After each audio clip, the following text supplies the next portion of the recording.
नमस्कार दोस्तों, स्वागत है आपका हमारे अपने YouTube चैनल खेत कल्याण पर। आज हम बात करने वाले हैं अभी के समय जो किसान भाई ऊटी लहसुन लगाने वाले हैं उनको खेत की तैयारी कैसे करनी चाहिए, किस समय पर ऊटी लहसुन को लगाना चाहिए, इसके साथ ही कौन कौन से खादों का प्रयोग करें और उसकी सिंचाई कब करें, इस तरह की जानकारियों से आपको आगे इस वीडियो में देखने को मिलेगी। यदि हम फिलहाल की बात करें तो बहुत से किसान भाइयों ने ऊटी लहसुन का बीजवारा यानी कि बीज लाकर घर पर रख दिया है। वहाँ बहुत सारे किसान भाइयों के तो एक महीना होने आया है ऊटी लहसुन के बिजवारे को लाए हुए, जिसे वहाँ अभी कई सुखा रहे हैं। बहुत सारे किसान भाई घाटियों के रूप में सुखाते हैं, बहुत सारे किसान भाई घाटियों में से कलियाँ निकाल कर उन्हें सुखाते हैं। यदि आप भी ऊटी लहसुन का बिजवारा लेकर आए हैं तो आपको इन बातों का अवश्य ध्यान रखना चाहिए कि आपका ऊटी का बिजवारा कम से कम 1 महीने तक उसे धूप लगनी अनिवार्य है, यानी कि उसकी नमी पूरी तरह से निकलनी चाहिए। क्योंकि जब नमी रहती है लहसुन में तो वह बीज उगता नहीं है और वह पौधा बाहर नहीं अच्छे से ग्रोथ नहीं कर पाता है। यदि आपके पास भी ऊटी लहसुन का बिजवारा है तो सबसे पहले आप उसे 15 से 20 दिन तक तो गांठियों के समेत ही सुखाएं। उसके बाद जब आपको लग जाए कि आपको इस लहसुन को इतने दिनों में बोना है तो बोने के 10 दिन या फिर 5 दिन पहले उनकी कलियाँ कर ले और उन्हें धूप में अच्छे से सुखा ले। उसके बाद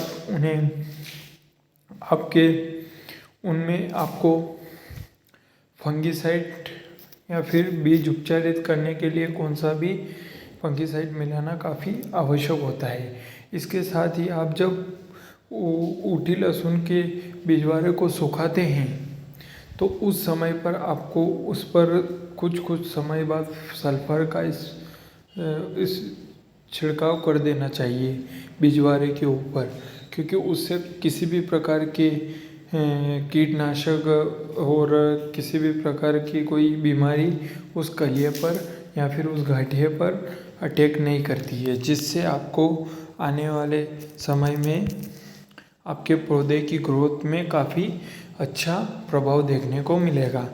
यदि आपने कीटनाशक या फिर फंगीसाइड से आप अपने बीज को उपचारित कर ले, उसके बाद खेत की तैयारी की बात करें तो सबसे पहले आपको अपने खेत को 2 से 3 बार जुताई कर लेना चाहिए। उसके बाद रोटावेटर भी आप चला सकते हैं, जिससे कि आपकी समतल जगह बन जाएगी। लेकिन ऊटी लहसुन की बुवाई ऐसी जगह ही करें जहाँ पर पानी बिल्कुल भी ना टिकता हो, यानी भराव नहीं करता हो। जहाँ पर पानी भराव करता है वहाँ पर ऊटी लहसुन का बीज उग नहीं पाता है और अच्छे से ग्रोथ नहीं कर पाता है। इसलिए आपको ऐसी जगह का चुनाव करना चाहिए जहाँ पर पानी बिल्कुल भी ना टिकता हो। और यदि आपने 2-3 बार जुताई कर ली है, उसके बाद आपको प्रति बीघा से 25 किलो DAP और 6 किलो या फिर 5 किलो सल्फर आप प्रति बीघा के हिसाब से हकाई के समय ही दे सकते हैं, जिससे कि छिड़काव करने के बाद यदि आप उस खेत को हकाई करते हैं तो हकाई के माध्यम से यह DAP और सल्फर आपकी ज़मीन के अंदर चले जाते हैं। उसके बाद यदि हम अपने ऊटी लहसुन के बीज को मजदूर के माध्यम से बुवाई करवा लें, उसके बाद यदि आपने अपने ऊटी लहसुन के बीज को बुवाई करवा ली है तो उसके बाद आपको कम से कम 5 दिन तक बुवाई के 5 दिन पश्चात भी आपको उसमें पानी नहीं देना है। कम से कम जितना आप उसको छोड़ पाएंगे उतने अच्छे से आपकी लहसुन निकल पाएगी और जल्दी से उग पाएगी और उसकी ग्रोथ भी काफ़ी अच्छी होगी। यदि आपने अच्छी 6 से 7 दिन भी यदि आप अपनी लहसुन को छोड़ते हैं खेत में रोपाई के बाद, तो आपकी लहसुन काफ़ी बेहतरीन तरीके से उग पाएगी। और यदि आपने बुआई करते ही अगर आपने लहसुन को पिला दिया, उसको पानी दे दिया, सिंचाई कर दी, तो वो फिर लहसुन आपकी बाहर नहीं निकल पाती है और अंदर ही अंदर सड़ जाती है। इससे आपको काफ़ी नुकसान झेलने को पड़ जाता है। इस बात का अवश्य आपको ध्यान रखना चाहिए। कई किसान भाई तो हमारी इस ऊटी लहसुन को 15-15 दिन या 20-20 दिन नहीं पिलाते हैं। उनसे उनकी काफ़ी अच्छा रिज़ल्ट देखने को मिलता है। इससे क्या होता है कि लहसुन एक जल्दी से उग जाती है और उसका पौधा भी काफ़ी अच्छा ग्रोथ करता है और उसमें किसी भी प्रकार की बीमारी नहीं लगती है।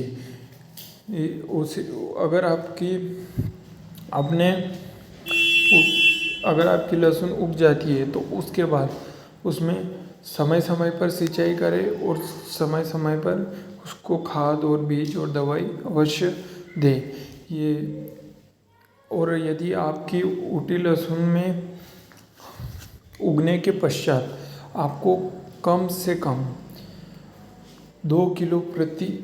2 या फिर 3 किलो प्रति बीघे के हिसाब से पोटाश, 15 किलो यूरिया और 20 किलो DAP का छिड़काव अवश्य कर दें, जिससे आपको लहसुन की ग्रोथ काफ़ी अच्छी देखने को मिलेगी और काफ़ी फायदेमंद रिज़ल्ट देखने को मिलेंगे। उसके बाद यदि आपकी लहसुन का पौधा 30 से 50 दिन के बीच में रहता है, उस समय आपको फंगीसाइड का स्प्रे, जिसमें आप कौन सा भी फंगीसाइड, किसी भी कंपनी का फंगीसाइड यूज़ कर सकते हैं, उसका स्प्रे अवश्य करें, जिससे कि आपको काफ़ी बेहतरीन रिज़ल्ट देखने को मिलेंगे। फंगीसाइड के साथ साथ आपको कीटनाशक और इल्ली के लिए आपको किसी भी प्रकार की दवाई का उपयोग करना चाहिए, जिससे कि आपको उसमें पहला स्प्रे से आपको आने वाली बीमारियों से बचाया जा सके। और उसमें आप चाहे तो कॉन्टैक्ट फंगीसाइड का यूज़ भी कर सकते हैं। इसके साथ ही जब आप सिंचाई करें, दवाई के छिड़काव के बाद आपको सिंचाई करना काफ़ी आवश्यक होता है। जब आप सिंचाई करें तो उसमें आपको 2 किलो प्रति बीघा के हिसाब से सल्फर को घोल कर देना चाहिए, जिससे कि आपके पौधे में काफ़ी अच्छी ग्रोथ होगी। और उसके साथ ही आपको किसी भी प्रकार का जो कि फंगीसाइड है, कॉन्टैक्ट फंगीसाइड, उसको भी आप घोल कर दे सकते हैं, जिसके बाद आपको काफ़ी अच्छा रिज़ल्ट देखने को मिलेगा।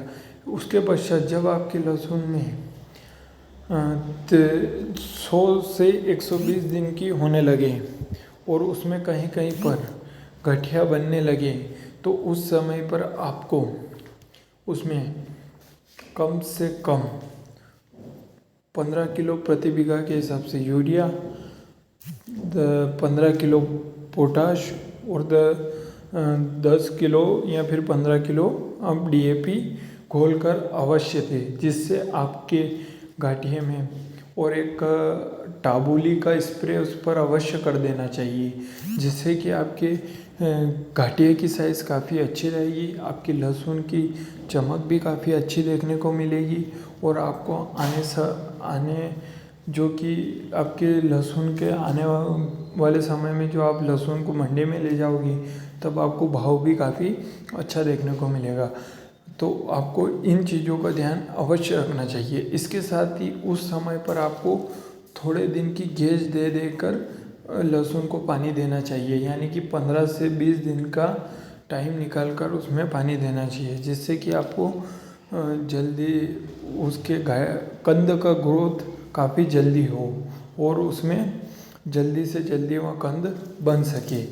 और जब आप लहसुन को निकालते हैं तो उस समय आप हल्के से, अगर आपने फुहारे लगा रखे हैं से स्प्रिंकल, तो आप उनके माध्यम से उनको हल्के से चला सकते हैं, जिससे कि आपके लहसुन की बाहर निकालने की प्रक्रिया में काफ़ी आसानी रहती है।